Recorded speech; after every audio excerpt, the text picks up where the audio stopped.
Маймыл чечеги кандай оору?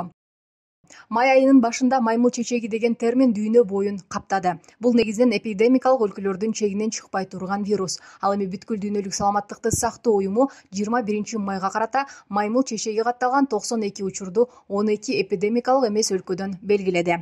Бул вирустун жугуу жолу кадимки чечектин жугуу жолдоруна окшошуп кетет. Вирусту жуктурган адам менен жакын контактта болуу биологиялык суюктук жана жеке буюмдары аркылуу. Маймыл чечеги аркылуу жугушу азыркы күндө талкууланууда. Эксперттер белгилегендей, маймыл чечегинин башка жугуштуу оорулар сыяктуу эле инкубациялык мезгили бар. Оорунун баштапкы симптомдору дене табынын көтөрүлүшү, баш оору, булчуңдардагы ийиндеги оору, лимфа түйүндөрүнүн чоңоюшу, чирыгуу жана чарчоо, териде майда бүдүрчүлөр пайда болушу мүмкүн, алгач бет терисинде. Бүткүл дүйнөлүк саламаттыкты сактоо уюмунун маалыматы боюнча инкубациялык мезгил 6-13 күнгө чейин болот. Айрым учурларда 5-21 күн. Бүгүнкү күндө окумуштуулар жана адистер бул боюнча жаңы пандемиянын башталбай турганын жана маймыл чечегине каршы массалык эмдөөнүн зарылдыгы жок экенин белгилешет.